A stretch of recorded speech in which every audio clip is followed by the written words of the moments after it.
Students, today we will continue with how to write algorithms. So in the last class, we have seen what the algorithms are. And today we will see how we can write algorithms. Step 1.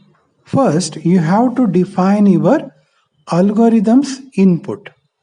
Okay, many algorithms takes data to be processed. Example, to calculate the sum of two numbers, we will take two number as a input. Okay, we have to input two numbers. That is step 1. Step 2, define the variables to take those two numbers.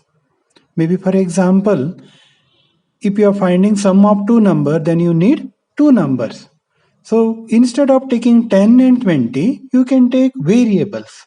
If you take directly 10 and 20, changing the value of 10 or 20 is not possible since those two values are constants.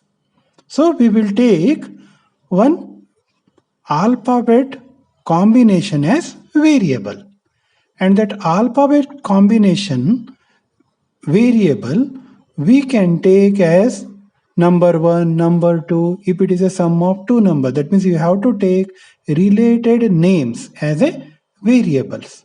For number 1, number 2, I can take n1 and n2. Even you can take number 1 and number 2. Okay? But it should be meaningful variable name. Step 3. Outline the algorithm's operation. Use input variable for computation purpose. Example, to find sum, add n1 and n2 variable and store the value in new variable, say sum. What is your formula is and in which way you have to take the formula, that all things you have to decide. That is step 3. Outline the algorithm's operation. Then step 4. Output the results of your algorithm's operation.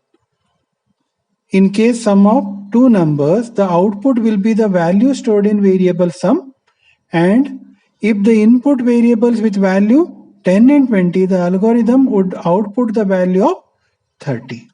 That means if you have taken 10 and 20 as variable values, then the result may be 30. Okay, that means it depends upon your operation, which type of operation you are taking.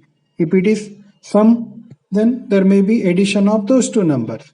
If it is subtraction, then maybe you will make one number minus another number. Okay, if it is division, you will take one number divided by another number. That means it depends in which way we will work out. Then we will see how we can write the algorithm in step-by-step manner. Maybe I have taken algorithm to find sum of two numbers. Then the step 1 is start. Okay, the start, it represents beginning of the algorithm. So it is started, that it represents. Okay, and just it is used for the analyzation purpose. To analyze the problems, we will use algorithm. Step 2, input number n1. Step 2 and 3, input. Here we input the values.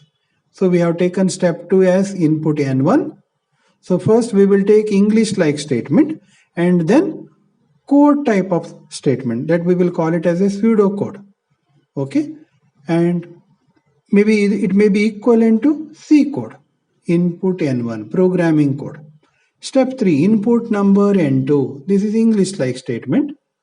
And then program like statement, input n2. So it is input n2. Then step 4, find the sum. Here you can see we will take formula and operations in the step 4. The required result is generated in this step. Here you can see find the sum, and we took the expression s equal to n1 plus n2. Then step 5, display sum. You can see output. It displays the output or result in this step. Step 6, stop. So it is end of algorithm. So in this way we will take 6 steps. So So maybe for the sum of two number it may be with 6 steps, but sometime it may be only with the 5 steps. Maybe you can combine input number n1 and n2. Both these steps you can combine in one line or in one step. Then it may be input number n1 and n2. Then you can take input n1 comma n2. Then there may be only 5 steps to complete this task. That means when we are taking algorithm, there may be 4 steps, 5 steps, maybe 10. It depends upon your process, which type of process you are performing. Okay. I have given 4 examples or 4 exercises to work on. Question 1. Write an algorithm to input 3 numbers and find the sum and then average. Write an algorithm to input 3 numbers and find the sum and then average. Question 2. Write an algorithm to input principal, rate of interest and time and then find out the simple interest. Question 3. Write an algorithm to input 3 subject marks and find the total and average. Question 4. Write an algorithm to input 2 sides of rectangle and find the area of rectangle. Given area is equal to width into height. You have to try all these 4 algorithmic problems and you have to send the photocopy to my WhatsApp number. And in the next class, I will solve all these 4 problems once again and I'll show you how to write these problems. Okay, and afterwards you can make correction in your problems. Okay, thank you. God bless you.